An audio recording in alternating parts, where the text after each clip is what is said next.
अथ सत्यार्थप्रकाशः प्रथम समुल्लासः। अब हमारा ये स्वाध्याय का क्रम आगे चलता है। इसके पहले हमने पढ़ा था ईश्वर का नाम सूर्य है, आत्मा भी है, परमात्मा भी है और परमेश्वर भी है। अब आ जा रहा है सविता, तो 24 नंबर का है ये।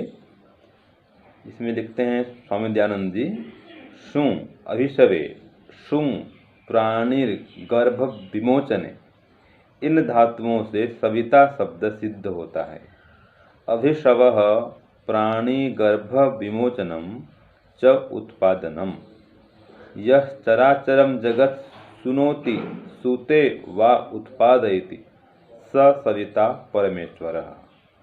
जो सब जगत की उत्पत्ति करता है, इसलिए परमेश्वर का नाम सविता है। तो आज हमने पढ़ा कि परमात्मा का नाम सविता है। क्यों सविता है? क्योंकि वो सब जगत की उत्पत्ति करता है। सुनोति सुते वा उत्पादयति, ये जो उत्पादन करता है संसार का, संसार को उत्पन्न करता है, वो परमात्मा सविता कहलाता है। तो चराचर जगत का जो निर्माण करता है, समस्त ब्रह्मांड की जो उत्पत्ति करता है, वो परमात्मा सविता कहलाता है। और इसीलिए सूर्य को भी सविता कहते हैं। जो सूर्य है वो भी जगत को उत्पन्न करने में सहायक होता है। ये जितने भी वृक्ष वनस्पतियाँ आदि हैं, फसल भी जो हम उगाते हैं, ये बिना सूर्य के नहीं हो सकता। तो इसलिए जो सूर्य है वो उत्पन्न करने वाला है, तो परमात्मा भी उत्पन्न करने वाला है, तो उसका नाम सविता भी है। तो जगत को उत्पन्न करने से परमात्मा का नाम सविता है। यह आज हमने पढ़ा। ओम शांति ओम शम। प्यारे भाइयों बहनों, सादर सब प्रेम नमस्ते। तो आज हम भाग 21 पर पहुंच गए हैं सत्यार्थ प्रकाश के प्रथम समुल्लास में। तो अभी तक हमने जाना था दो मंत्र जो थे, ओम शन्नो मित्र शं वरुण और नमो ब्रह्मणे नमस्ते वायो।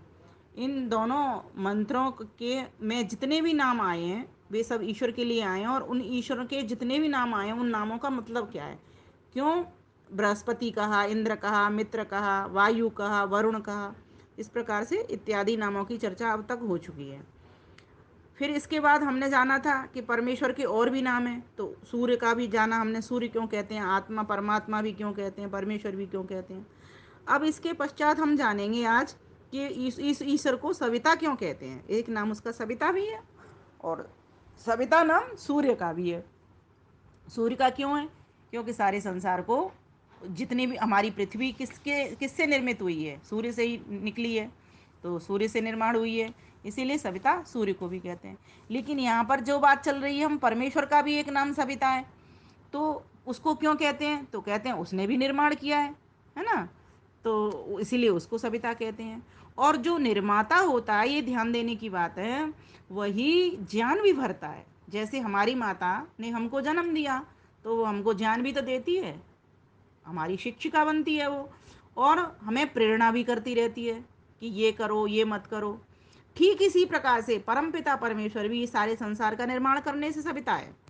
क्योंकि सूत्र क्या कहता है, यश्चराचरम जगत सुनोति सूते वह उत्पादयति स सविता परमेश्वर। जो सब जगत की उत्पत्ति करता है, इसीलिए परमेश्वर का नाम सविता है। तो उत्पन्न करता है, इसका मतलब निर्माता हो गया हमारा। और ये सविता, सविता वही सर्वस्य प्रसविता।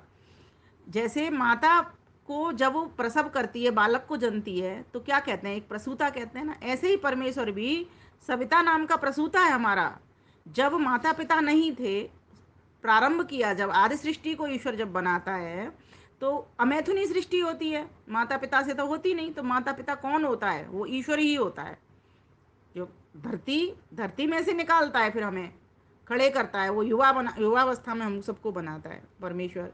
तो कहा यहाँ पर यही बताया गया है। और फिर वो ज्ञान नहीं दे, अगर मान लीजिए खड़ा कर दे वो, तब भी बात नहीं बनेगी ना, कैसे व्यवहार करेंगे। तो उसने हमें ज्ञान भी दिया और हमें प्रेरणा भी की, क्या ठीक है तुम्हारे लिए, क्या ठीक नहीं है। और इतनी अच्छी प्रेरणा की कि उसने कहा कि ये अच्छे काम करोगे तो तुम्हें सुख की प्राप्ति होगी और बुरे काम करोगे तो तुम्हें भय लगेगा।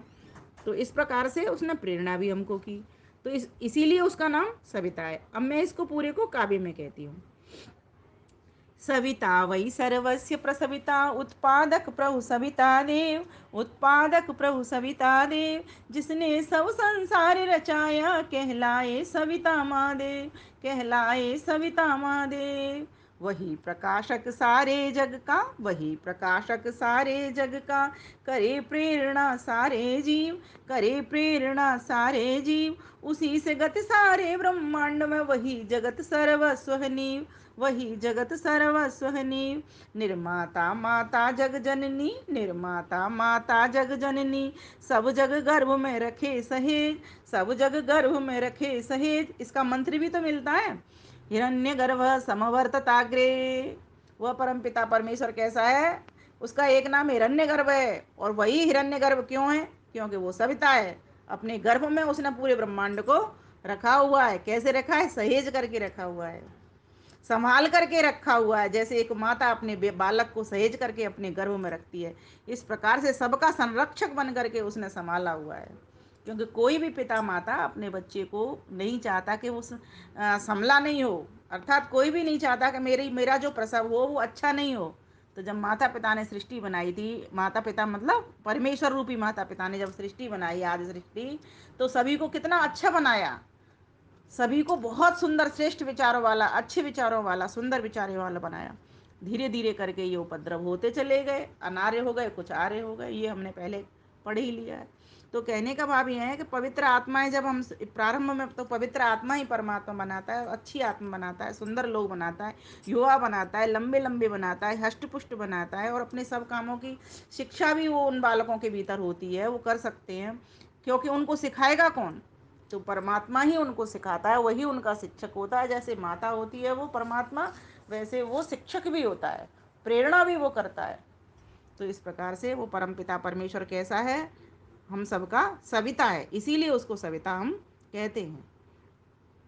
तो इस प्रकार से हमको इस सविता का मतलब जानना चाहिए कि जो चराचर जगत की उत्पत्ति करे, इसलिए उसको हम सविता परमेश्वर कहते हैं। तो आज के लिए इतना ही। धन्यवाद, नमस्ते।